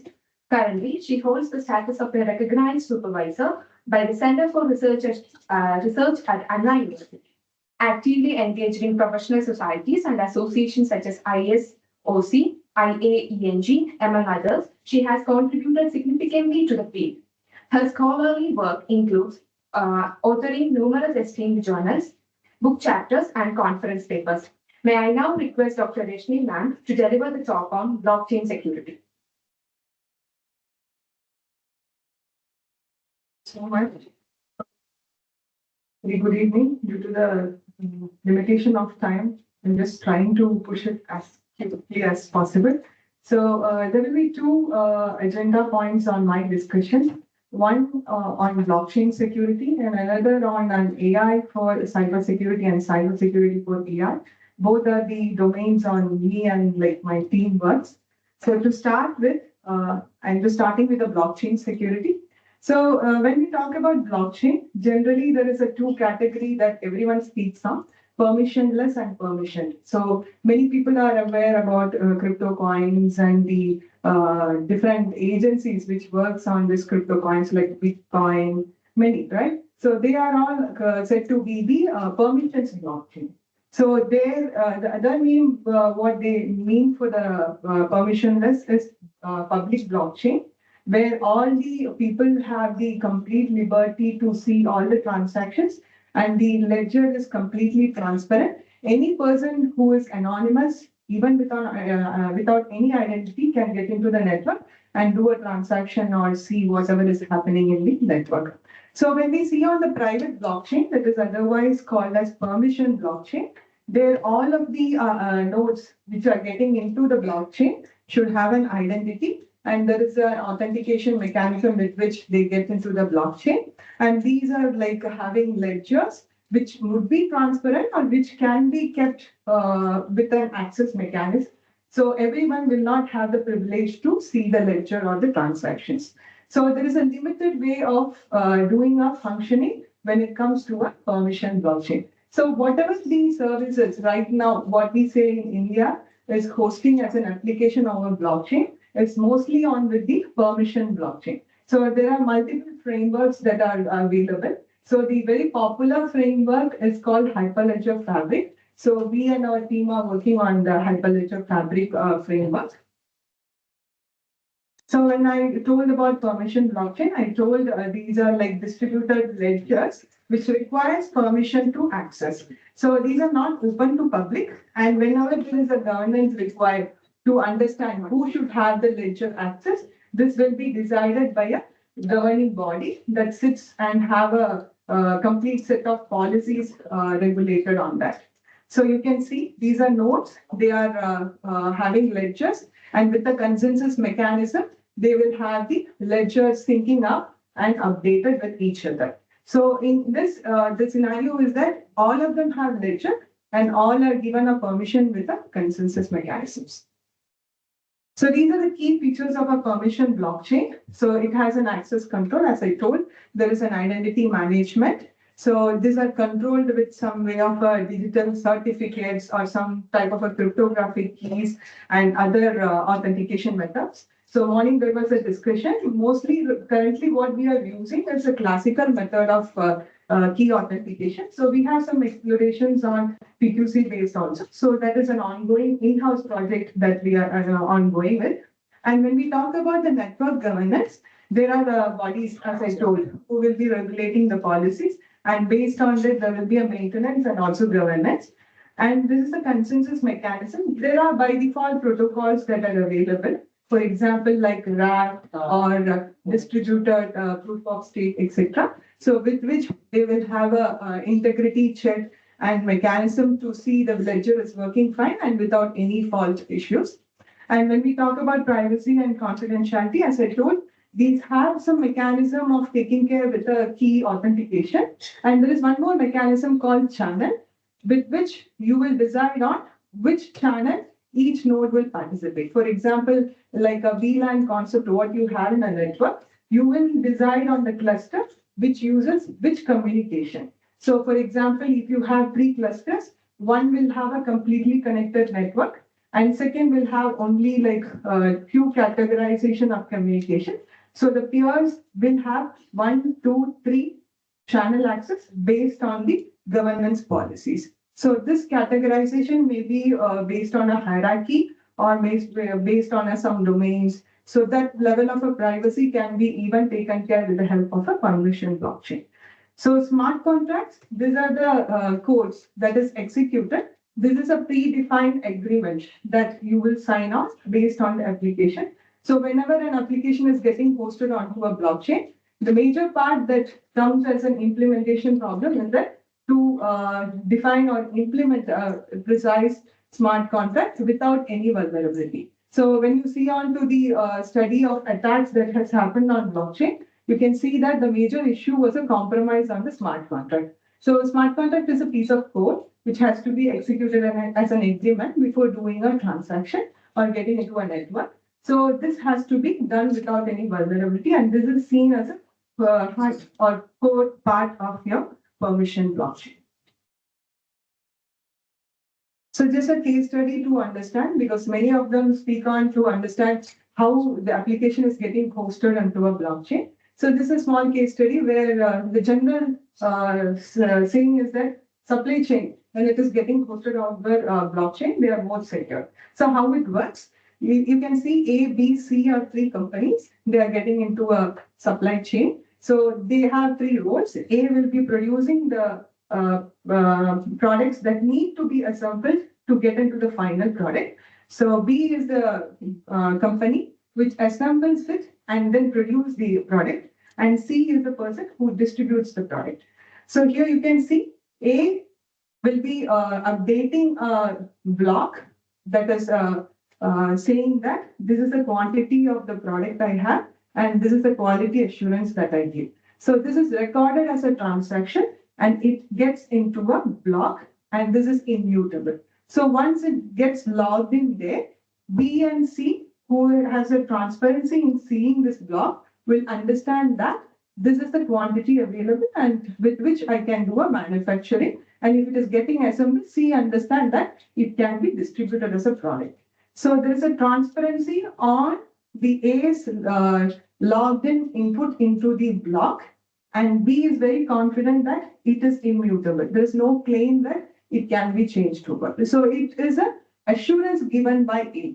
Now B, after getting into it, he will make a product and he will see what and all need to be assembled to get into a product. And once he finishes the product, he will put that as a logged in input into the block.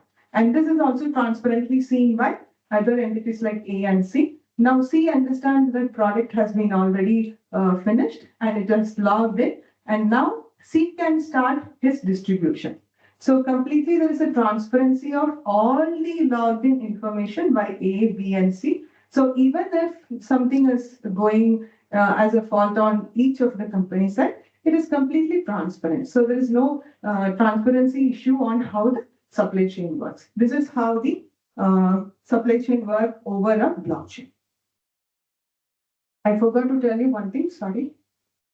So here you can see whenever this block is accessed or when a block is updated with a transaction, this is authenticated and then it is being done. So it is not that any node can just pitch in and get an update. A, B, C, these are all authenticated nodes and we can give the inputs into the channel which gets into a block. So another case study is that if you want your smart grid network to be run over a blockchain application. So earlier I just gave a very brief demo saying that ABC is into a blockchain. So how company can get into a blockchain? What needs exactly at the architecture level? So here you can see 1, 2, 3, 4. These are prosumers. They are producer and consumer. So they are getting into a blockchain network and they have a consensus protocol which is running, which will allow them to have a mutual understanding and then getting into the network. So here you can see there is a software that is SCT that is sitting in between the prosumer and also the blockchain network. So this will act as an intermediator. So it will have a client which will have an API invoked to get into the blockchain ledger where you can update, read, write, anything. So in the blockchain node, where you can see that there are two parts. Okay. In blockchain node, you can see that there is a ledger and there is a smart contract that need to be deployed.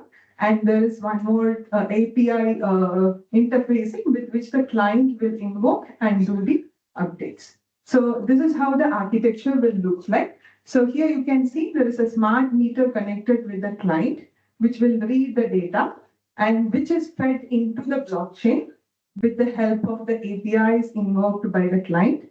And API indirectly will have the ledger access. And whenever a transaction is getting done, there will be a smart contract that is already deployed, with the help of that, the transaction will get into the block. So there is something called auditor who will take care of finalizing a transaction. So if a peer is doing a transaction, that doesn't mean that it will get into a ledger. Audit has to confirm that it is a valid transaction, and based on that only, it will get into a block. So this auditor is one among an entity. But for the convenience, I have made the same node to act as a peer and auditor. But there are cases like it may be only peer. He may not have the authority to confirm his transaction or others' transaction. So it can be an independent entity that he works only as a peer. Maybe a peer can be an auditor also. In this study, I have made like the nodes to act as both peer and auditor. So in security, we have permission to nature in the blockchain, which is a closed system, and all need to have some identity verification and then signatures with which they manage the transaction. And with respect to the Hyperledger, there is something called membership service provider, where all the issuance of certificates, which is used for authentication authorization, will be taken care, and separate managed identities are given to all the nodes like clients, peers, anyone, or whomever getting into. And there is a consensus and ordering service. There are protocols already developed. Newly evolving protocols also are coming up. And smart contract, as I told, it's a executable code. This otherwise called as chain code, with which you will have a logic to do a transaction, and it is based on applications. So this is a project, 100 projects that we are involved into. So this is a consortium project with 8 members. So the overall objective is to have a large-scale adoption of this blockchain, which is a seamless, rapid, end-to-end, scalable, interoperable blockchain framework where applications can be hosted. There are many open APIs which will help us in the seamless integration for this. That is one of the outcomes that is expected. And there is a plan for giving this as a service in an infrastructure. And there is also a sandbox getting developed, where if you have a blockchain solution ready, you can test it in this premises. And there are also many other initiatives where different applications are planned to get hosted in this framework. So this is the overall framework, and our role is in the identity and key management layer. So where you can see that there is a CA and there is a software security module. These are the 2 deliverables that we are giving. CA is to give the identity to all the nodes that is getting in. We are using classical algorithm as I told. And for the software security module, we are trying to give a secure key management solution where all the keys that are given for the identities will be stored securely here. So we have some algorithms getting developed, and we are planning to give this software security module as one of the other deliverable along with the CA. So as of now, there is a launch planned, and there are some academic versions also for research and learning. And other than that, many of the applications are planned to get hosted. So this is how it will look like. To get into this infrastructure, first you should have a national cloud account. And after that, you will have to log into the blockchain framework. And there are 2 options how you can use this service. One is either to get a clear picture on what you have to do or board as an application. So with the help of the startups that we are already engaging with us, that they can be used for your implementation, or CDAC themselves. CDAC and NIC have many applications developed, so you can use that also and then get into the framework. Other than that, we can have in-house expertise with which you can build and then move that into the blockchain framework. This is another option that is given. So these are some of the applications which are now ongoing and boarded onto the NPF. So now I'll just brief on what we are doing in the AI for CS and CS for AI. So, you know, there is a lot many studies which say how AI can boost cybersecurity. So I'm not getting much into it. So our major task was to see both sides of how AI can be used for cybersecurity and what are the issues that AI is facing with regard to the attacks that it is prone to. So if you can see, there are different stages of AI. in the development time, training time, and in run time. So with the study that is undergone, which has evolved into a standards to look on at different phases, you can see that from the training side, testing side, and also during the complete runtime stages, there are multiple attacks that are seen in the AI models. So the major attacks are listed. So you can see that this happens either at the manipulations in the data that is fed into when you are doing a training or when it is getting processed, like your evasion attack. And even after once it gets into a model, there are attacks where there can be a model inversion, model stealing, model extraction. And with regard to the many newly developed methodologies of technologies like LLM, which is using AI, there are specific attacks that they are exposed to. So with all evolving AI categories that you see with different terms, generative AI, predictive, privacy AI, trustable AI, you can see that the data that you feed is huge and the landscape of this is also very huge. So each one of that is individually prone to very major part of attacks. So on this areas we have explored, and right now we are in the direction of moving ahead on more on this to address from sets. So there are standards also getting evolved and many are under development also. So many of our projects, what we are undergoing, we are looking onto the standards and then doing our implementations. So as I told, we have already got an NSM funded project where we are partnering with 4 other collaborators. So SETS is part of 4 of these projects and one specifically IIT Delhi is doing. We have other partners with other projects like IIT Madras, IIT Jodhpur and CDAC, and SETS individually is also doing one project. So these are the overall picture of what we are going through in AI and cyber security. So thank you for the opportunity. Any specific questions?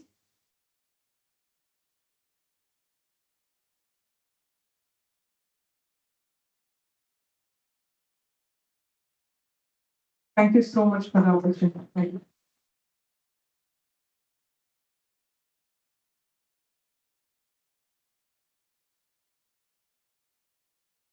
Thank you, ma'am, for the interesting talk on blockchain security. Thank you all for attending and engaging today's event, as we hope today's discussion has provided you with a valuable insight and sparked new ideas that you can take forward. Let's continue to turn challenges into opportunities and drive our field forward together. The value of an idea lies in the use of it. As this quote states, perfectly encapsulates the essence that what we are about to showcase next.